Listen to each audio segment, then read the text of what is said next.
இன்னைக்கு மார்னிங்லேருந்தே பார்த்தீங்கன்னா சபரி ஃபுல்லாக ஸ்விம்மிங் பூல்லே தான் இருந்துகிட்ருப்பாரு.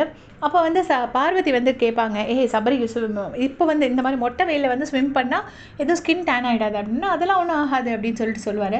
சொல்லிவிட்டு அப்புறம் ஒருத்தரையாக போய் கேட்டுட்டு இருப்பாங்க, போகலாமான்னு. அப்புறமா பார்த்தீங்கன்னா அமித் வந்துடுவார், வினோதண்ணா வந்துடுவார், கமர்தன் வந்துடுவாங்க. ஸோ சபரி, அமித், வினோதண்ணா, கமர்தன் 4 பேரும் வந்து குளிச்சுட்ருப்பாங்க. அப்போ கரெக்டாக பாருவும் வருவாங்க. பாருவும் வந்துட்டு நான் வரட்டுமா உள்ள அப்படின்னு கேட்பாங்க. இந்த காஸ்டியூம் ஓகே தானே அப்படின்னு சொல்லுவாங்க. இவங்கெல்லாம் ஏதோ ஒரு ஐடியா சொல்லுவாங்க. கேட்டுட்டு அவங்க பாட்டுக்கு உள்ளே வருவாங்க. வந்தவுடனே குதிச்சு உள்ளே வரதுக்கு பயமா அப்படின்னு சொல்லிட்டு அமித் கேட்பார். உடனே ஆமாம், குதிக்கலாம் எனக்கு தெரியாது அப்படிம்பாங்க. உடனே அமித் போய் குதிச்சு காமிப்பார். குதிச்சு காமிச்ச உடனே பாருவும் வந்துட்டு அதே மாதிரி குதிக்க ட்ரை பண்ணுவாங்க. அவ்வளோதான் உண்டு. சபரி அப்படியே நைஸாக எந்திரிச்சு வெளியே போயிட்டாரு.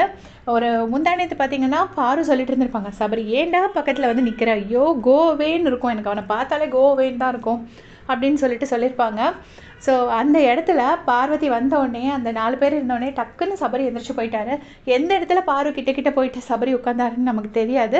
ஆனால் அவங்க அப்படி சொல்லியிருப்பாங்க. பட் அவர் அந்த இடத்துல இருக்கல, போயிட்டாரு. அதுக்கப்புறமா என்னென்னா இவங்கெல்லாம் வந்து நீச்சல் கற்றுக்கணும் அப்படின்னு சொல்லிட்டு வினோதண்ணா அப்படி ஃப்ளாட்டாக படுக்க வச்சு பிடிச்சி, அவருக்கு நீச்சல் தெரியாமலாம் இருக்கும், அது எனக்கு தெரியல. பட் அவரை ஃப்ளாட்டாக படுக்க வச்சு பிடிச்சி இப்படி தான் போடணும் அப்படின்லாம் சொல்லி விளையாண்டுட்டு இருப்பாங்க.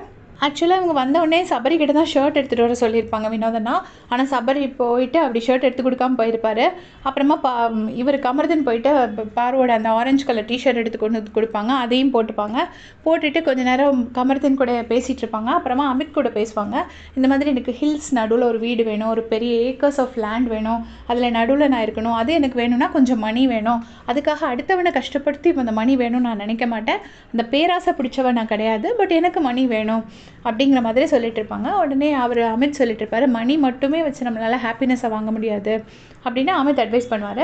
அப்போ வந்து இவங்க சொல்லுவாங்க, இல்லை மணி வச்சு ஹாப்பினஸ் வாங்க முடியாது, பட் ஹாப்பினஸ்ங்கிறது ஒரு ஸ்டேட் ஆஃப் மைண்டு, ஃப்ரீடமும் ஒரு ஸ்டேட் ஆஃப் மைண்ட் அப்படின்னு சொல்லிட்டு அமித்தும் பாரும் டிஸ்கஸ் பண்ணிட்டு இருக்காங்க. இதே மாதிரி அப்படியே செஞ்சுக்க சேனல் சப்ஸ்கிரைப் பண்ணிக்கோங்க. தேங்க்ஸ் ஃபார் வாட்சிங்.